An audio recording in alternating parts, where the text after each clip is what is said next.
Welcome to Part 2.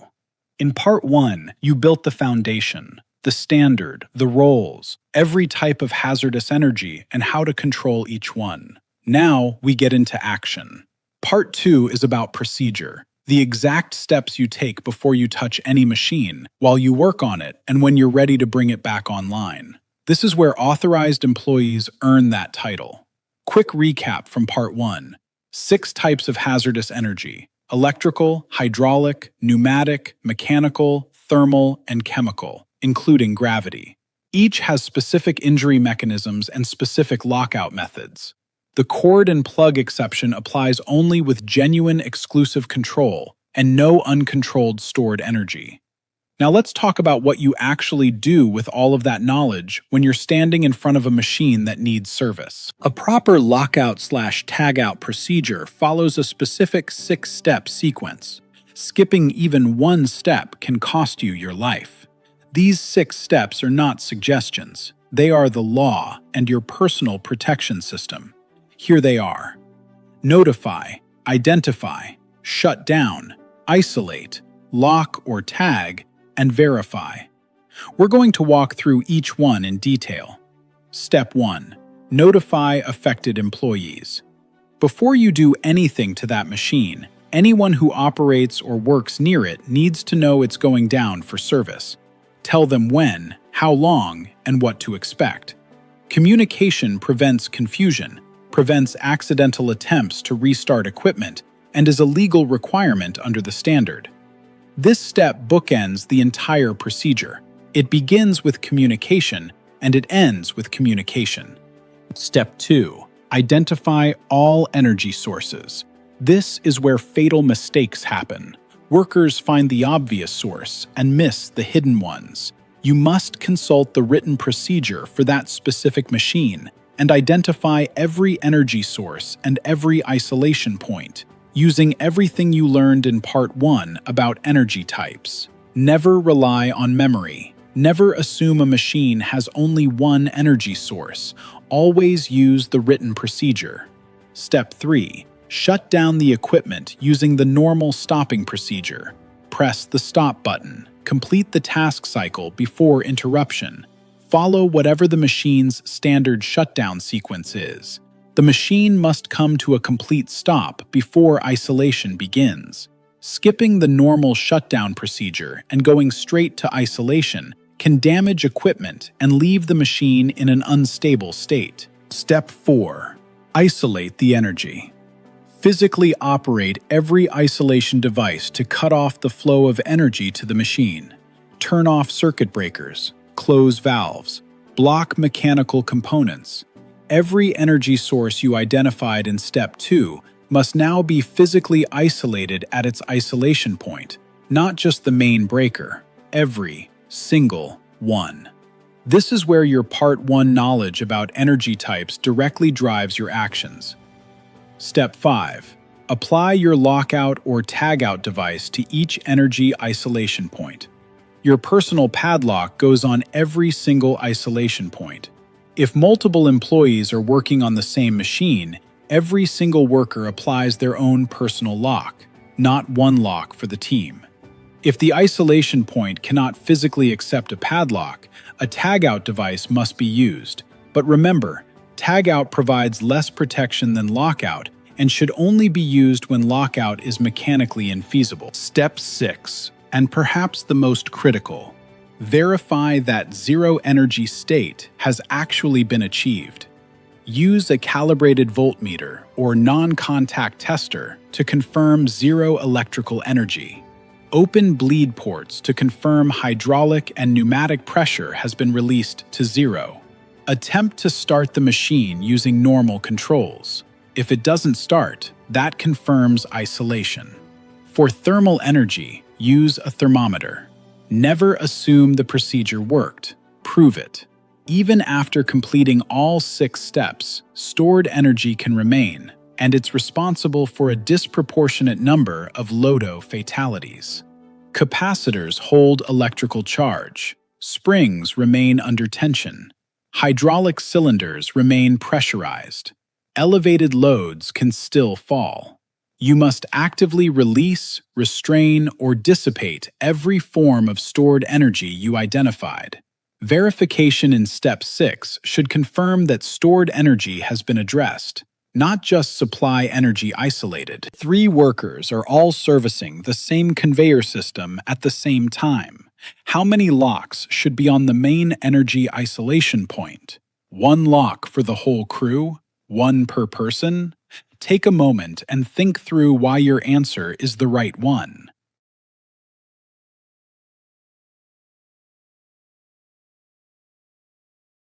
Correct answer is B, 1 lock per worker, meaning 3 locks in this scenario. Every authorized employee working on that equipment must apply their own personal lock. If one person finishes early and removes only their lock, the machine cannot be restarted. The remaining workers are still protected by their locks. The last lock removed belongs to the last worker protected. Restoring equipment to service requires the same discipline as locking it out. The re-energization sequence has 5 steps that must be followed in order. Inspect the work area, clear all workers, remove lockout devices, notify affected employees, then restore energy. Cutting corners here has caused serious injuries. Workers caught inside machines that were restarted before the area was fully cleared.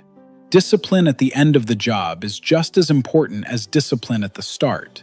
Before removing a single lockout device, inspect the work area completely.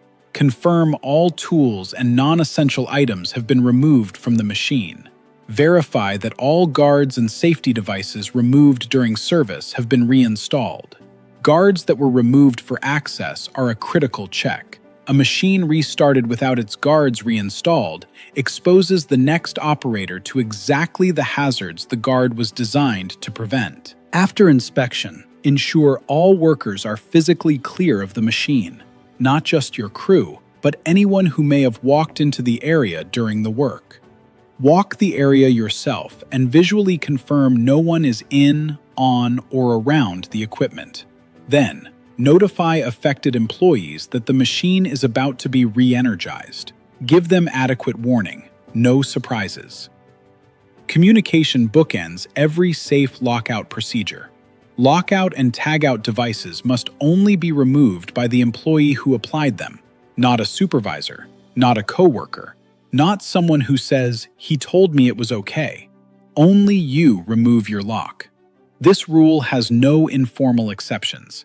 There is one documented emergency removal process, and we'll cover that right now. But under normal circumstances, your lock stays on until you remove it yourself. In the rare situation where an employee cannot be located to remove their own lock, the employer may authorize emergency removal, but this requires a specific, documented procedure.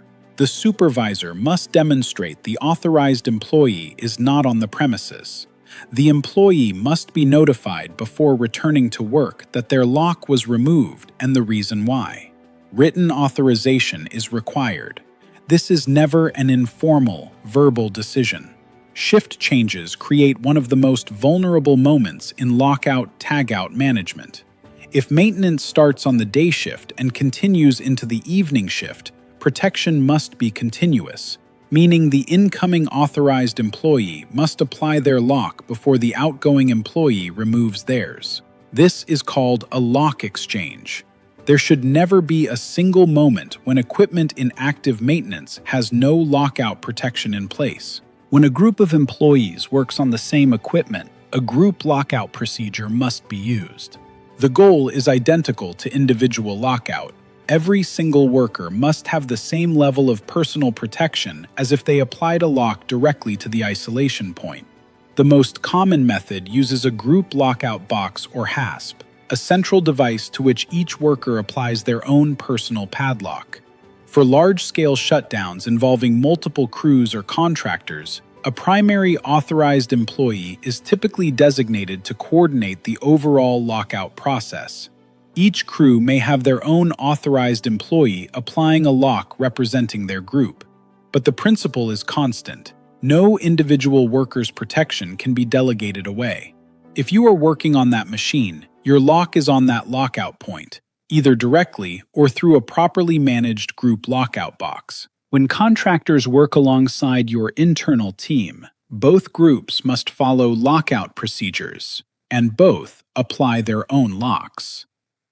Your facility's written energy control program governs contractor compliance on your property. Before any contractor begins work, coordinate with them on your facility's specific procedures, the equipment's energy sources, and their lock exchange responsibilities. Clear pre-job communication with contractors prevents confusion that creates dangerous gaps in protection. A contractor crew finishes their portion of the work and leaves for the day, but one of their workers forgot to remove their padlock from the group lockout hasp. Your crew is still working. What happens now, and who handles it?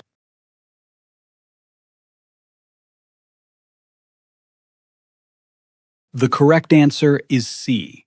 This triggers the emergency lock removal procedure. Documentation, supervisor authorization, and the contractor employee must be notified before they return to work. This is exactly why pre-job coordination with contractors is essential. Establishing expectations at the start prevents this situation entirely. And never, under any circumstances, remove someone else's lock informally, regardless of how inconvenient it is.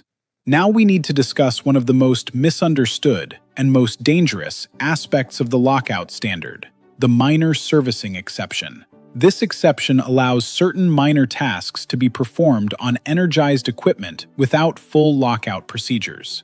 But before we go further, this exception is narrow, specific, and frequently misapplied. Misusing it has resulted in deaths and significant OSHA citations. Pay very close attention to this section. OSHA states that minor tool changes, adjustments, and other minor servicing activities that occur during normal production operations are exempt from lockout requirements. If, and only if, they are routine, repetitive, and integral to the use of the equipment, and the work is performed using alternative measures that provide effective protection. Both conditions must be met. That "and" is not negotiable. It is not an either-or situation. Routine means the task is performed regularly as part of the standard workflow, not a one-time or infrequent repair. Repetitive means it happens multiple times throughout the production process. Integral means it is built into the normal use of the equipment, not a special maintenance event that happens to occur near a running machine. All three words must apply simultaneously. If even one doesn't fit, full lockout is required. The second requirement, alternative protective measures, must provide protection genuinely equivalent to full lockout. These typically include special tools that keep hands away from hazard points, physical barriers, guards with safety interlocks, and written procedures that specify exactly how the task is performed safely. These measures cannot be improvised in the moment. The employer must identify, develop, and train workers on them before the exception can be used. Tasks that may qualify under the minor servicing exception include using a designated clearing tool to remove material jams from a conveyor infeed without reaching into the pinch point, as specified in a written procedure performed multiple times per shift. Adjusting a labeled dial or knob during normal production with no exposure to moving parts or energy. Lubricating an external fitting specifically designed for in-operation lubrication. The key in every case: zero exposure to hazardous energy or moving parts. Here's where people get killed. These tasks do not qualify for the minor servicing exception.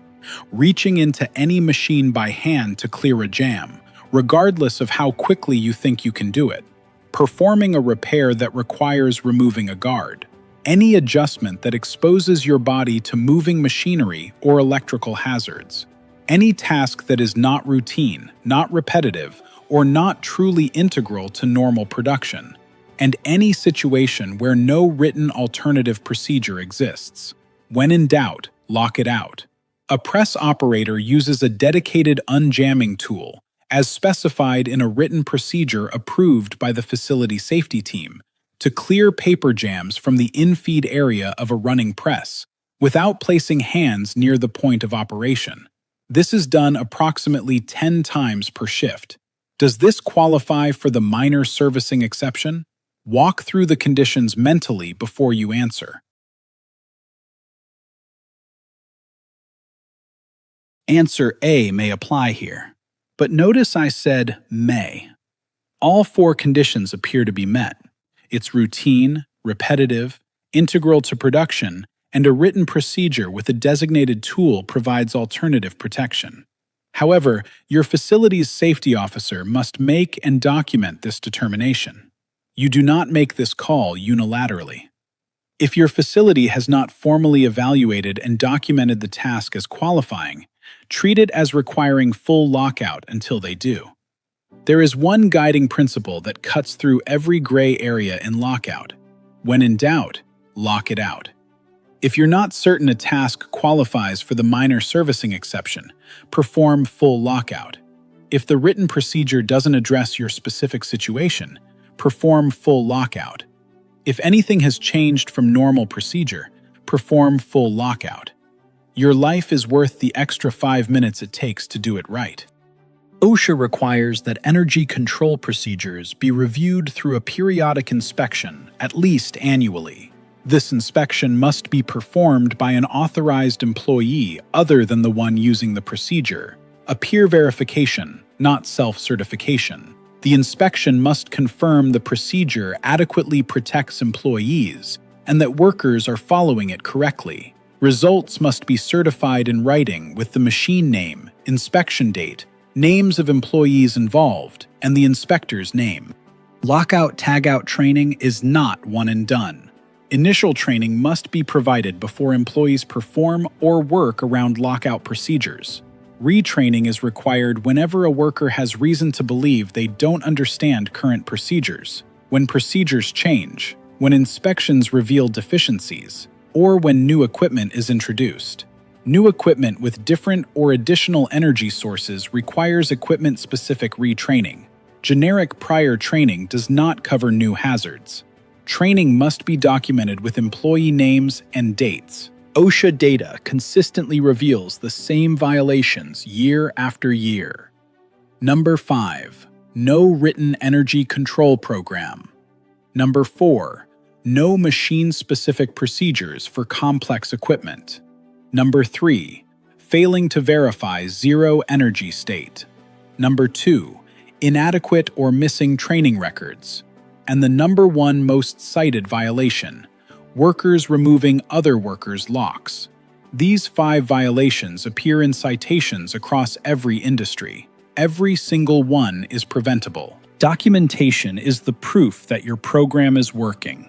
At minimum, your lockout program documentation should include the Written Energy Control Program, specific machine procedures for complex equipment, training records with names and dates, annual inspection certifications, and records of any emergency lock removals. Keep this documentation current, organized, and accessible.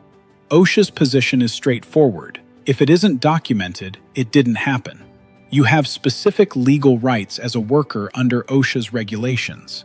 You have the right to refuse unsafe work, including being asked to service equipment without proper lockout procedures in place. You have the right to access your facility's written energy control program and machine-specific procedures. You have the right to report OSHA violations without fear of retaliation. Knowing these rights makes you a stronger advocate for yourself and every person working beside you. Final scenario. A supervisor instructs you to just quickly adjust a machine component without locking it out first because it will only take a second, and claims the task is covered by the minor servicing exception. No written procedure exists for this task. What do you do?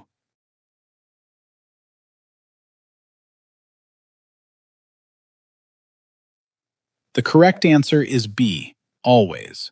You have the protected right to refuse unsafe work. If a task genuinely qualifies for the minor servicing exception, a written procedure documenting that determination must exist. If no written procedure exists, the task requires full lockout. A supervisor's verbal instruction does not override federal safety regulations or your right to go home tonight.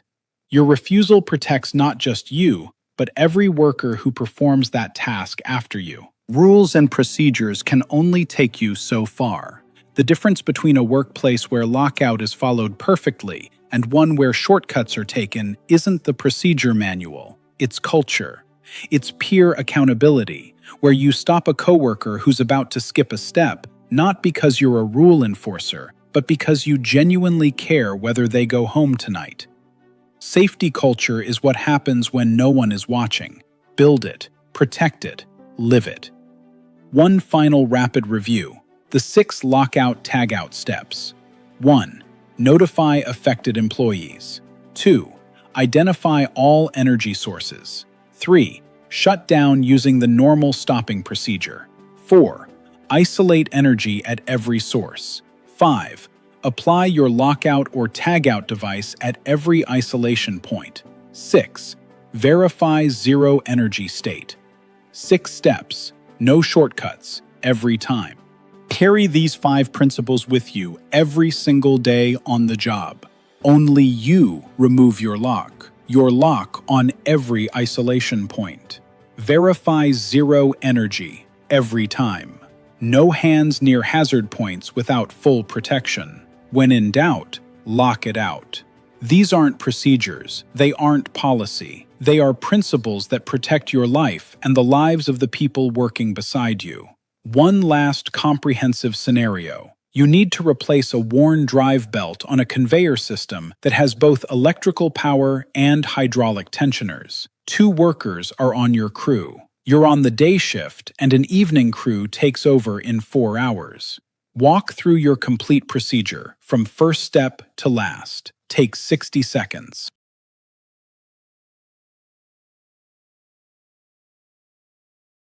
Here's the full answer. Notify affected employees. Identify both energy sources, electrical and hydraulic. Shut down the conveyor normally. Isolate the electrical breaker and the hydraulic supply valve, both locked out.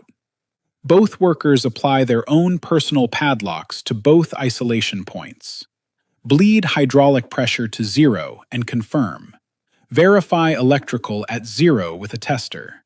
Attempt normal controls. Confirms 0 state. Work begins. For shift change, incoming crew adds their locks before your locks come off. After work, inspect, clear all workers, remove lockout devices, notify, re-energize. You've now completed both parts of your authorized employee lockout tagout training. You understand the law, the energy hazards, the procedures, the exceptions, and your rights. But more than any of that, you understand why. Every rule in this training exists because someone was hurt. Someone didn't come home. The person these rules protect most is you.